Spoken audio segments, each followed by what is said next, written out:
Hello students, lesson number 8 બિરબલની યુક્તિ જે પાઠ છે તેમાં આપણે હવે MCQથી શરૂઆત કરવાના છે વર્કબુકમાં લખવાની. મેં તમને જેમ કહ્યું છે તેમ આપણે લેસન ચાલી ગયો છે અને નોટબુકમાં જે રીતે શબ્દ સમજૂતીને બધું લખવાનું કહ્યું છે એ તમે લખી નાખજો. ત્યાર પછી આપણે આ વર્કબુકમાં દર વખતે લખીએ છીએ એ રીતે લખવાનું છે. ઓકે, તો ચલો શરૂઆત કરીએ MCQથી. MCQ number 1. વહેલી સવારે બાદશાહે ઝરૂખાની નીચે શું જોયું? તો આપણને ખબર છે, આપણે પાઠમાં સમજ્યા જ છે કે વહેલી સવારે બાદશાહે શું જોયું હતું? તો એક નોકર ઝાડુથી ચોગાન વાળી રહ્યો હતો. બરાબર, તો એનો આન્સર સી આવશે. સેકન્ડ ક્વેશ્ચન, દાંતણ પાણી કરી બાદશાહ શું કરવા બેઠા? તો એનો આન્સર શું આવશે? દાંતણ પાણી કરી અને બાદશાહ, આનો પણ આન્સર સી આવશે, શિરામણ કરવા બેઠા.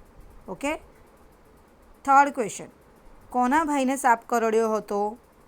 તો આપણને ખબર છે ને કે બાદશાહના જે બેગમ હતા, તો બેગમના ભાઈને સાપ કરડ્યો હતો. એનો આન્સર ડી આવશે. નેક્સ્ટ, રાજ્ય ઉપર કયા રાજાએ ચઢાઈ કરી હતી? તો રાજ્ય ઉપર બુંદેલખંડના રાજાએ ચઢાઈ કરી હતી. આન્સર એ. ઓકે. ત્યાર પછી બાદશાહ બરાડીને થાળી ઉપાડી લેવા કેમ કહ્યું? બરાબર, એ જ્યારે રાત્રે જમવા બેઠા હતા ત્યારે એમણે જોરથી બૂમ પાડી અને શું કીધું કે મારા માટે બીજો થાળ લાવો. તો એવું કેમ કીધું હતું? કારણ કે તેમના થાળમાં શું પડ્યું હતું? ગરોળી પડી હતી. તો એનો આન્સર પણ સી આવશે. ચલો નેક્સ્ટ ક્વેશ્ચન, પેલા બિચારા નોકરને કોણે પકડ્યો? નોકરને કોણે પકડ્યો હતો? તો બાદશાહે સિપાહીઓને આદેશ આપ્યો હતો, તો નોકરને સિપાહીઓએ પકડ્યો હતો. ઓકે. નેક્સ્ટ ક્વેશ્ચન, નોકરને જવાબ શીખવાડનાર કોણ હતું? ઝાડુવાળો જે હતો એ ઝાડુ વાળવાની નોકરી કરતો હતો એટલે નોકર કહેવાય.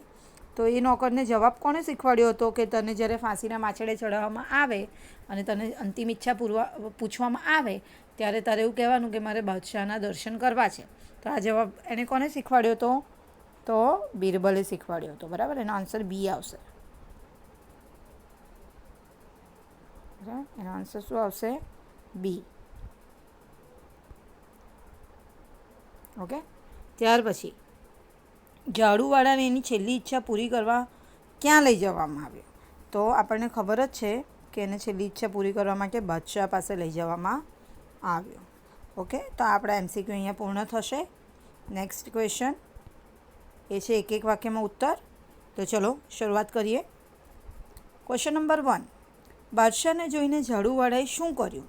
તો આપણને ખબર છે કે જેવા ઝરૂખામાં બાદશાહ આવ્યા અને ઝાડુવાળાએ જોયું કે બાદશાહ ઝરૂખામાં ઊભા છે તો એણે ઝાડુથી પોતાનું મોં ઢાંકી દીધું. એટલે અહીંયા આન્સર લખવાનો કે બાદશાહને જોઈને ઝાડુવાળાએ ઝાડુથી પોતાનું મોં ઢાંકી દીધું. ઓકે, જેવું મેં લખ્યું છે એવું લખી નાખજો. સેકન્ડ ક્વેશ્ચન, બુંદેલખંડનો રાજા પરત કેમ ફર્યો? એનો આન્સર આવશે, બાદશાહ અકબર પોતે જ લશ્કર લઈને રણ મેદાનમાં આવે છે એવા સમાચાર મળતા જ, પછી જો અહીંયા મારી પાસે જગ્યા નથી એટલે મેં અહીંયા સ્ટારની નિશાની કરી છે, એટલે ટુ બી કન્ટિન્યુડ ને નીચે જો સેકન્ડ આન્સર, જ્યાં સેકન્ડ લખ્યો છે ને તે વાળો આન્સર તમારે કન્ટિન્યુ કરવાનો. મારી પાસે અહીંયા જગ્યા નથી એટલે મેં નીચે લખ્યું છે કે એવા સમાચાર મળતા જ બુંદેલખંડનો રાજા પરત ફર્યો. બરાબર. નેક્સ્ટ થર્ડ ક્વેશ્ચન, શિરામણ સમયે સેનાપતિએ શા સમાચાર આપ્યા?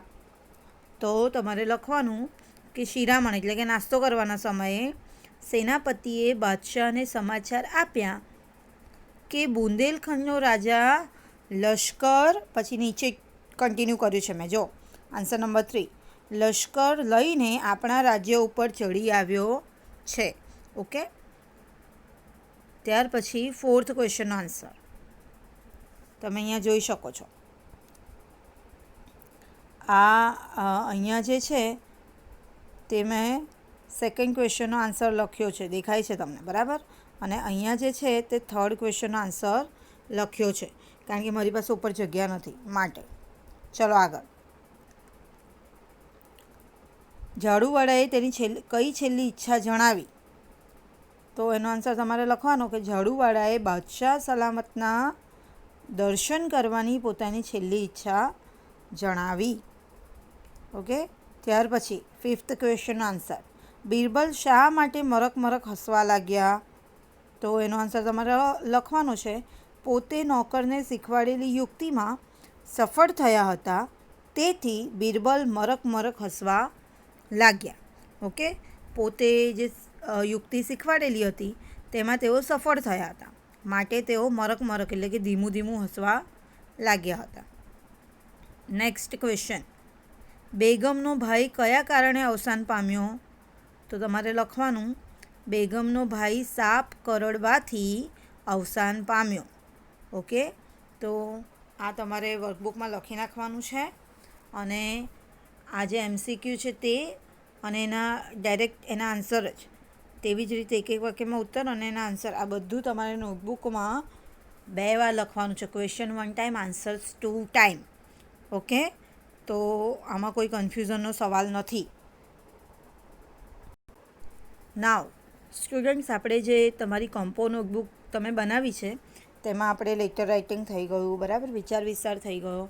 આપણે પત્રલેખન કર્યું નથી હજુ સુધી, તો પત્રલેખન બાકી છે આપણું, તે શરૂઆત કરવાની છે.